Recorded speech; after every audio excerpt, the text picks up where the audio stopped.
2. I'm sorry it took so long.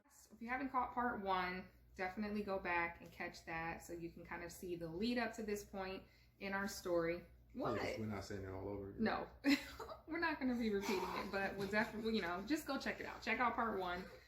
You can definitely find it via the link in my bio, blog post, on YouTube. Great Life is a Must on all platforms. So today, though, we are jumping in and we are sharing how I knew that he was the one. What are you laughing at? We haven't even started. I'm going to sip my tea. And how he knew that I was the one. So, everybody in dating world, you're always wondering, like, how do I know? And how do I know that he's the one or she's the one? And people will often say, you just know, like, you just have this feeling. Is that what people told you? Something like that. What was, okay. I'm like, what was your that. expectation of, like, how did you have a metric for, like, how you would know when you found the one? Superficially, yeah. What was the metric? Now I'm curious. Does she cook? That's okay. Does she look good? Mm-hmm. Is she cool with the fam? Does she have her own stuff?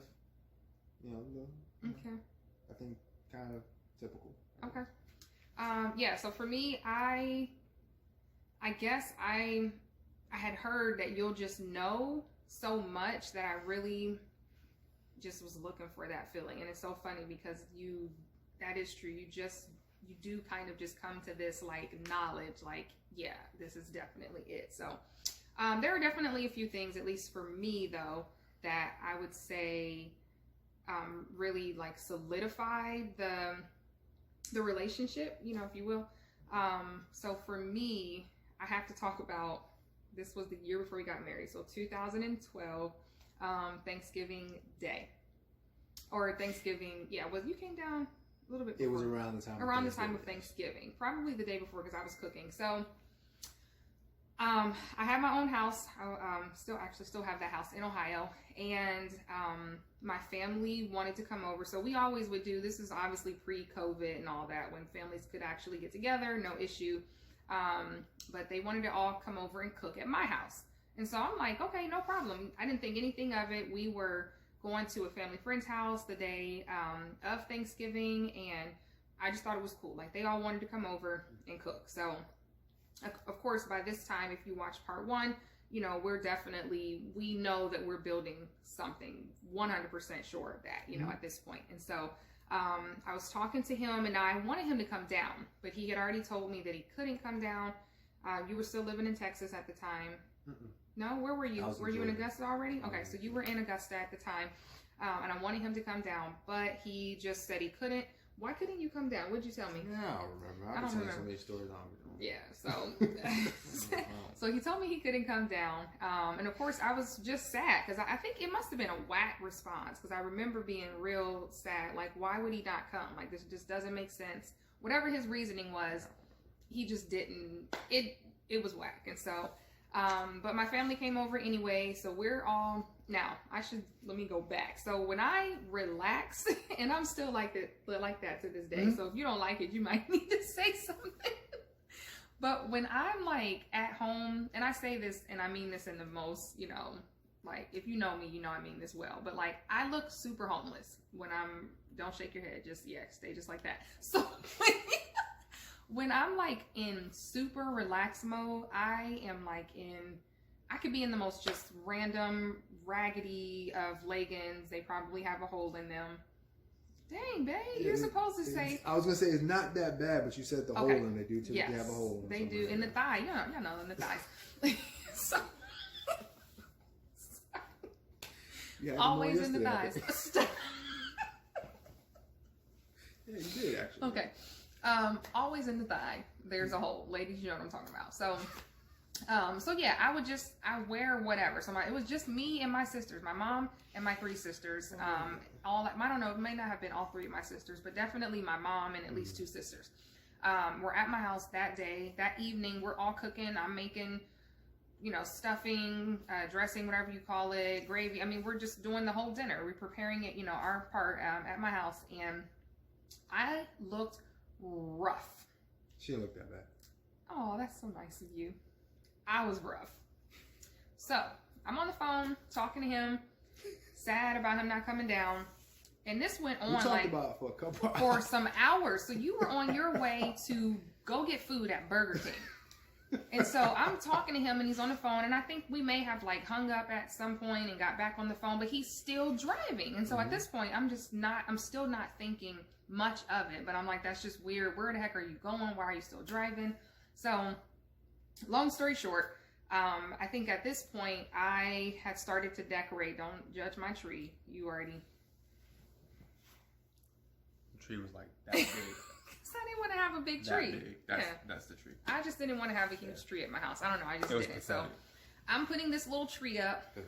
I have on a headscarf, like a head wrap. I have on this huge oversized t-shirt and some black leggings.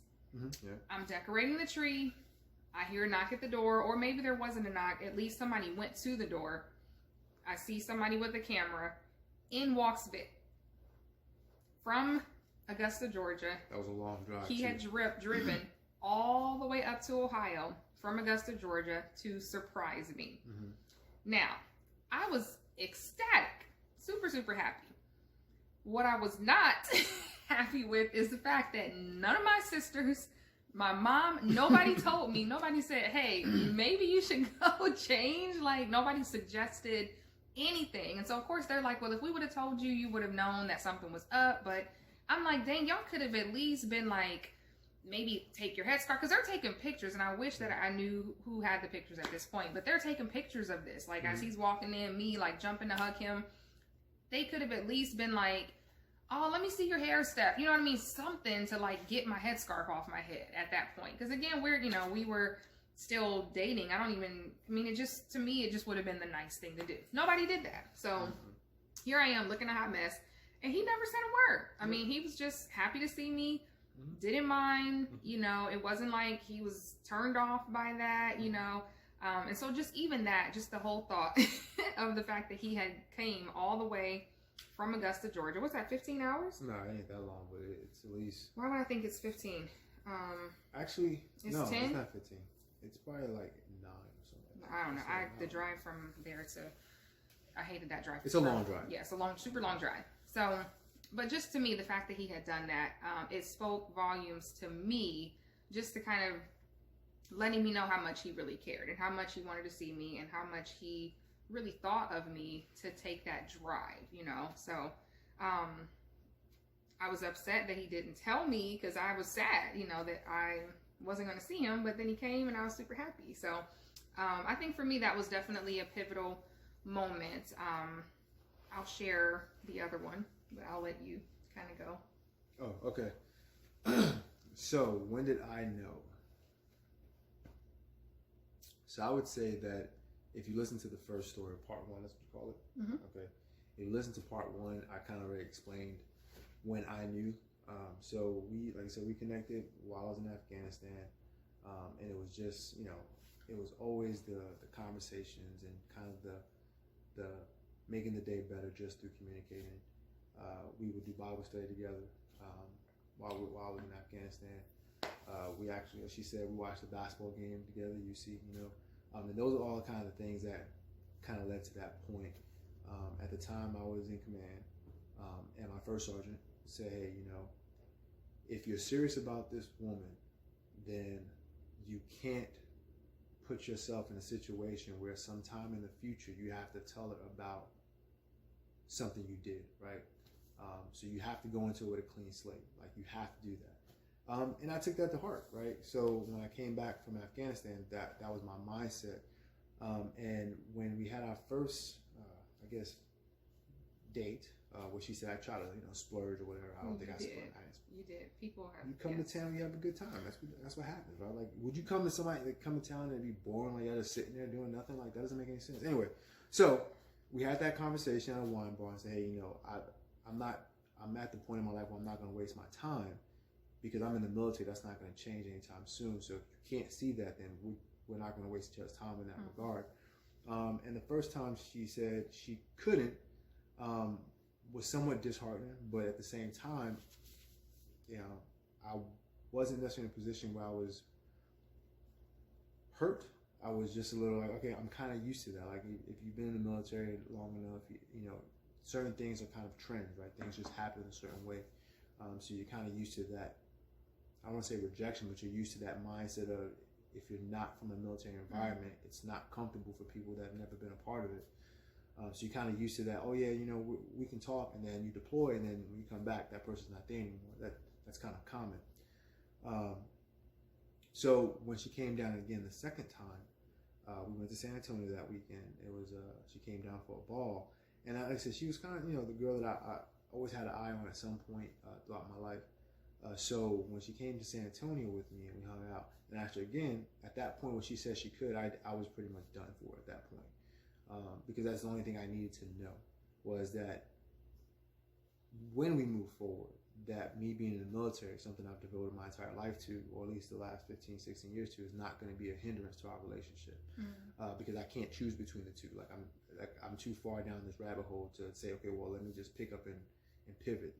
It doesn't make it. It doesn't. To me, it didn't make a lot of sense. I still enjoy what I do, even though it's not always fun. But I enjoy military service. So that was the key factor for me. So when she said she could, you know, she didn't know it, but I knew. I was like, yeah, I'm pretty much done at this point. There's nothing else to say about it. So it's just a matter of when's the right time, and will she mess it up? Will I mess it up? Will she mess it up? So yeah. So yeah, I knew before she did, apparently. Yeah, because I was pretty much sold. Yeah, I think I definitely was still, and I guess this is probably common. Like a lot of women, you may have several, like, I thought this was it kind of, you know, situationships or whatever you want to call them, and they may actually be relationships where you just kind of, you knew like, okay, this is it, you know. So I think there's always a level of like fear that exists when you're, you know, getting into a new relationship, especially when you can sense that it's going a little bit further than, you know, than the last one or whatever. And so I was very hesitant to really accept it. And then again, we hadn't really had the talk of, okay, we are in a relationship, you know what I mean? And so it just kind of, like I said, it just kind of organically grew into what it grew into. There was not a time where we said, okay, so we are going to be exclusive. It just, eventually we just became exclusive. Mm-hmm. So, so you definitely knew before I did. But there also were a couple of other things, at least for me, that I definitely want to share, because they were just really important to me in terms of what I wanted to do differently. Why are you laughing? Because I know what this is going to be, so okay. I'm waiting. So for me, I think we shared even in video 1 about how the two of us, and this is just really important for anybody if you happen to be single and watching this, the two of us, once we came together and kind of started conversing and whatnot, we had both reached a point in our lives where we knew that we were ready for more in terms of, you know, a relationship, but we also were at a point where we were just like done and tired of, you know, whatever had been, you know, going on and transpiring before each other. And we were at a point where we knew we wanted to do things differently. And again, this was a conversation that we had both had separate of each other, a decision that we had made separate of each other. But when we came together, we over time realized that we were just both in the same exact space in terms of like what we were ready for, you know. So for me, going into this new relationship with him, I knew I wanted to do things so different that I had decided that I was not going to sleep with him before we got married. So we got married quickly. That's a joke. No, but we really did. But it was more so we did. So yeah, it was so really there are two parts of this. So, and I can even remember before I had that conversation with him, I wasn't a virgin, so it wasn't like he just knew to expect that. You know what I mean? So, but it was really important for me because obviously in the past, even though I had never had a boyfriend, you know, that clouds just the physical intimacy clouds so many, it just clouds your mind. And so you begin to think that a relationship is better than it really is. You may stay in a relationship or a situationship much longer. just because of that aspect. You're not really seeing or thinking clearly. And so for me, I knew that if I want to be married, I want to make sure that I am 100% doing this based off of our connection spiritually, emotionally, just in any other way, and not just a physical connection. And so that was really important to me. I knew that was a piece that I knew that if I actually went through with that I knew God would then honor what I was actually asking him for, which was a husband, all these years. And so I was nervous to tell him, this is a man who is just coming off of a deployment, and here I am letting him know that, yeah, it's not going to be happening. So, and it's not that I didn't want to, that was definitely not part of it. It was just something that I prayed myself through, because I knew that I wanted to have something completely different. And so, of course, I was just nervous to tell him. I literally had to pray about it, and I'm like, okay, so how do I even bring it up in conversation? Like, by the way, it actually came in naturally. It did, yeah. It was almost as if God intended for us to have a conversation that night. It did. Was it Bible? Were we doing a Bible study or I something? think we were, and whatever. I don't even remember how it was a natural. It was like kind of it wasn't like an awkward, like, where'd that come from? It was literally part of the dialogue. So it was intended fit that night. Very naturally. But his response was just a simple, like, okay, I think at some point you said you had kind of figured that might be the case. I don't know what made you think that. Honestly, I didn't think nothing of it, to be honest. Like, that was. But. Okay. So for us, that was just something I knew that he was the one, and I knew that he was serious about me, because that didn't deter him. I didn't see, it wasn't like he started treating me like trash or ghosted me or anything like that. Like, he literally was like, okay, like, I want to respect you and your wishes. You didn't agree with it. I know that for a fact, because, you definitely... you didn't agree with it. You were like, you understood it and you respected my decision, but it wasn't something that you were like, yeah, we should totally do this. You know what I mean? Like, that wasn't your stance, but you were so respectful about it, and I trusted you. It just spoke volumes in terms of knowing that you actually cared, So that was the first thing. And then after that, it was, I absolutely knew, because you wanted me to move. You have a lot of, when you know. No, there were things that were. I know a long time ago. This is like 3 different instances. You still didn't know. Like, no, I'm saying, we like. We have a talk. Stop. I'm saying what it did is it further solidified or confirmed that, yes, this is it. Like, it was almost like it let me know that we were continuously progressing, and that this was something, serious, and that I was doing the right thing by saying, yes, I want to be with you. So the other thing was, when you wanted me to move down to Georgia. And so at this point, it's 2012. We are officially, dating again. There was no conversation, but we're still dating, exclusively. And he just kept saying he wanted me to move down. So I had a home in Ohio. My family's in Ohio. Which I didn't want her to buy. Job in Ohio. He did. Yeah, I bought a home, like, while we were dating. That's how unsure I was. And again, it wasn't like, oh, this ain't nobody. I'm just going to buy this house. I ain't going nowhere. It was literally just, I can remember just my dad and other people who I would, was talking to about my situation and wanting to be married. They're just like, live your life, So for me, I wasn't going to not buy a home just because I may get married. You know what I mean? Like, I wasn't married. And so what if he disappeared? You know what I mean? Like, I wasn't going to stop living my life. So I still bought the home. How long you live in the house?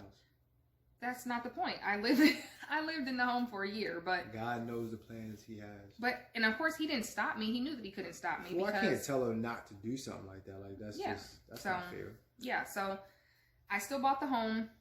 Living for like 3 months. But no, I did live in it for like right up under a year, I think, just under a year. But he wanted me to move down to Augusta. All he talked about is me wanting me to move down. Mm-hmm. And I kept telling him, I'm not moving until I have a ring on my finger.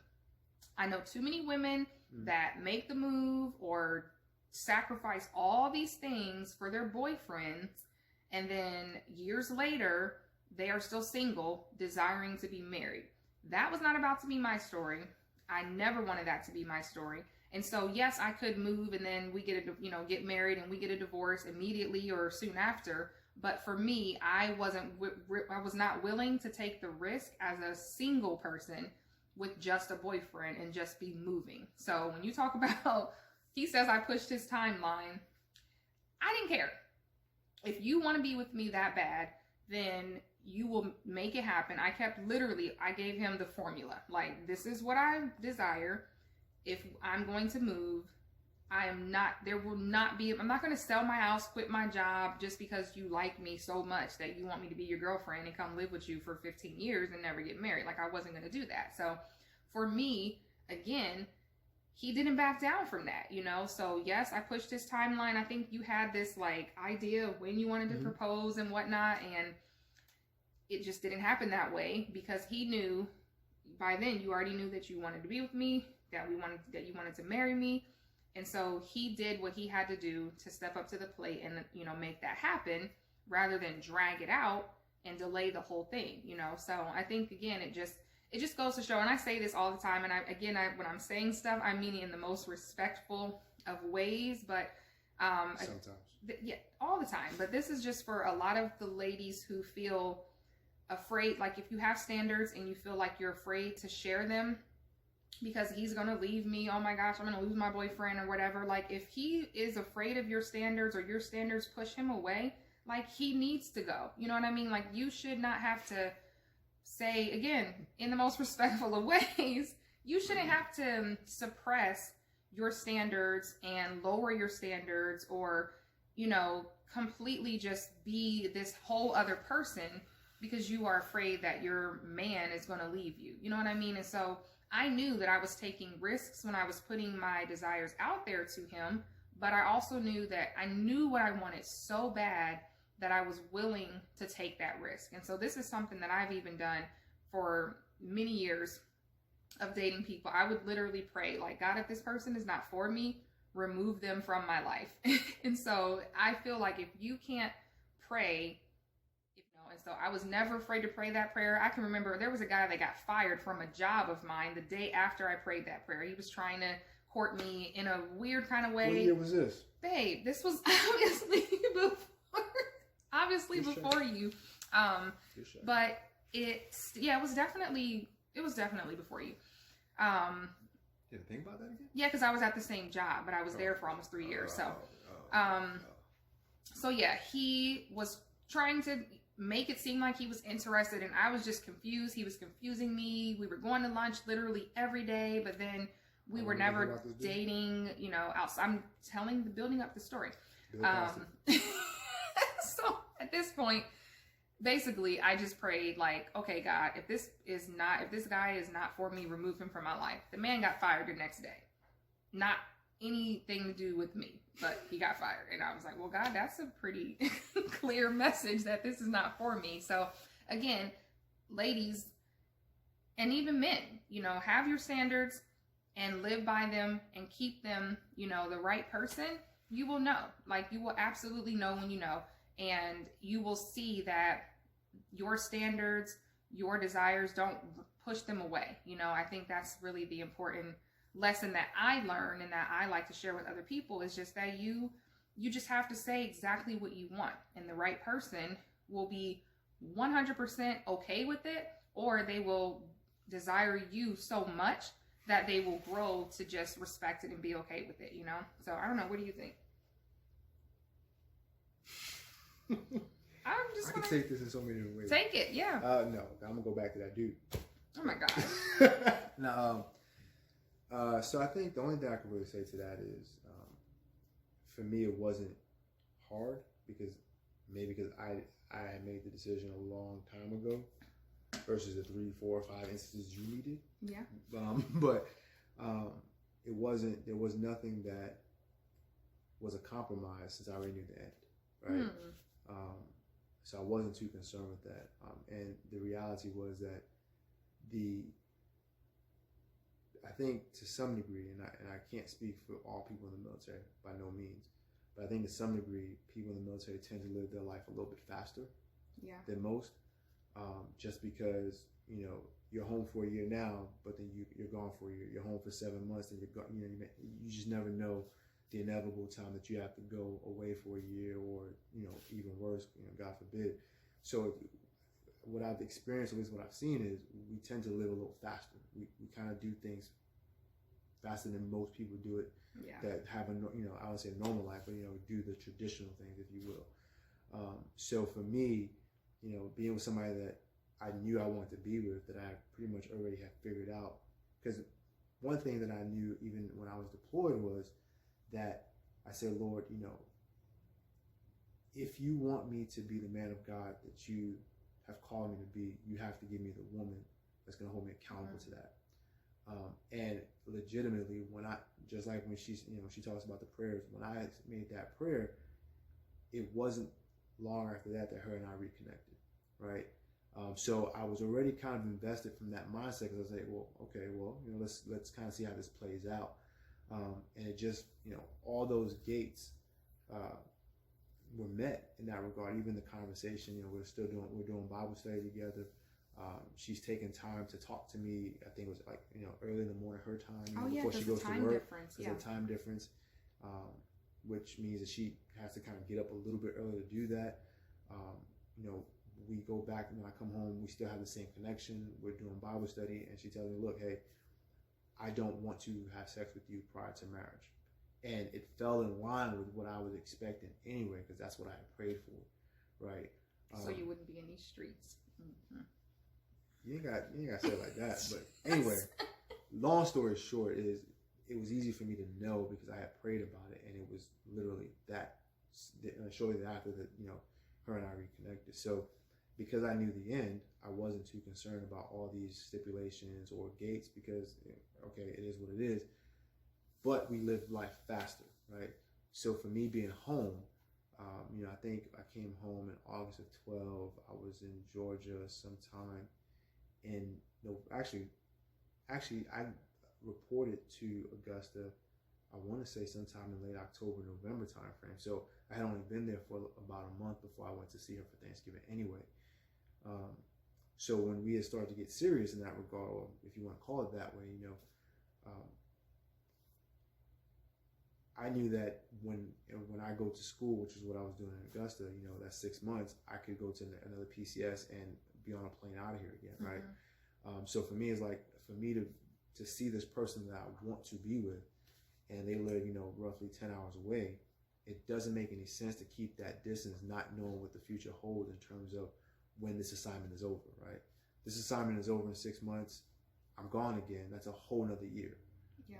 So I knew that, okay, yes, you pushed my timeline, but I knew the end state, and I knew that I have to live a little bit more for the now, because the tomorrow is not necessarily promised either, right? So that's why the timeline was pushed, because it was, I don't want to say crap or, get off the pot, if you will, but that's kind of the conversation as best as possible. Yeah, like, what are we doing here? Are we going to do this or not? Because if not, let's just not waste time. Yeah, I was not. Funny how I said that a couple months before, but whatever. Anyway, so that's the reason why, it wasn't hard for me to meet those requirements, if you will. Yeah. Even though my timeline was kind of crunched down, it wasn't necessarily an issue, because it was about her and I being together, because that's what the end was supposed to be, no matter what. So yeah. Well, there you have it. So that's how we knew, and I thank you for. We have another part after this? We do, yeah. So okay. Part three will be pretty short, because it's really just us kind of sharing our first Christmas together, and. Y'all, nobody knows this story. I'm trying to think I think one person knows this story. Maybe two. Like, I don't think very many people know what this man got me for my first Christmas gift. But yeah, I will show it. I will bring it. I actually found part of it the other day. So yeah, stick around. Part 3, we will be sharing a little bit more of our story. If you know some of my favorite sports, never mind. Yeah, so anyhow, just stick around. All right, well, thanks, y'all.